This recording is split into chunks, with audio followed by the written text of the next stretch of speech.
సూక్ష్మ చిన్న పరిశ్రమల సమూహాల అభివృద్ధి కార్యక్రమం ద్వారా పరిశ్రమల ఉత్పాదకత పోటీతత్వాన్ని పెంచడమే లక్ష్యంగా చర్యలు చేపడుతున్నట్లు కేంద్ర సూక్ష్మ చిన్న పరిశ్రమల శాఖ మంత్రి జితిన్ రామ్ మాంఘీ తెలిపారు. సోమవారం పార్లమెంట్లోని రాజ్యసభ సభ్యులు సానం సతీష్ బాబు అడిగిన ప్రశ్నకు కేంద్ర మంత్రి సమాధానం ఇచ్చారు.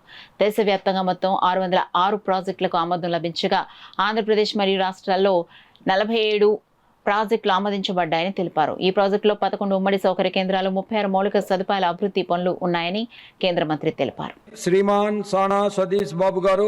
Honorable Chairman, sir, the MSME CDP scheme is fully implemented, is expected to generate 60,000 employment in state of Andhra Pradesh. In this context, I will ask to Honorable Minister, consider setting up the skill upgradation centers, learning facilities and training infrastructure in both implementing the upcoming and existing thing for the young employment workforce training program. Honorable Minister.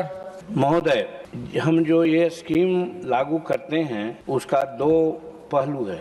एक समान सुविधा केंद्र जिसको CFC कहते हैं, जिसकी चर्चा माननीय सदस्य ने की, और दूसरा है इंफ्रास्ट्रक्चर विकास जिसको IED कहा जाता है। ये दोनों के माध्यम से हम लोग अपने इस सूक्ष्म लघु और मध्य उद्यम क्लस्टर का विकास का कार्यक्रम करते हैं। राष्ट्रीय परिदृश्य को अगर देखा जाए तो कुल 606 परियोजनाओं की मंजूरी हम लोगों ने दी है, जिसमें 242 CFC है और 364 इंफ्रास्ट्रक्चर का विकास का दिया गया है। और जहां तक आंध्र प्रदेश की बात है, उसमें अनुमोदित कुल परियोजनाओं की संख्या 47 है, जिसमें CFC जिसको कहा जाता है कि समान सुविधा केंद्र, तो उसमें हम लोगों ने 11 किया है, और ID परियोजना जिसको इंफ्रास्ट्रक्चर की बात कही जाती है 36 है, इसको हम लोगों ने अनुमोदित किया है।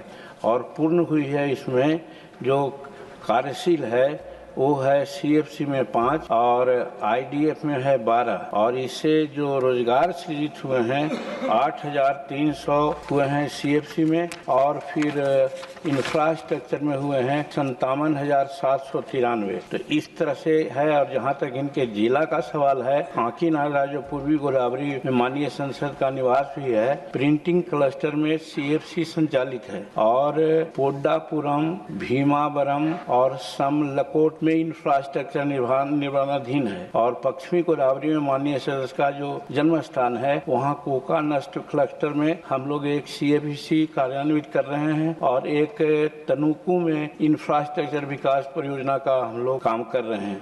तो इस तरह से राज्य में भी और इनके संसदीय क्षेत्र में भी क्लस्टर डेवलपमेंट के संबंध में, जिससे सब लोगों को सुविधा मिले, नियोजन मिले, और उनको हर तरह से किसी प्रकार से पलायन न करना पड़े, इसकी व्यवस्था हम लोग कर रहे हैं महोदय।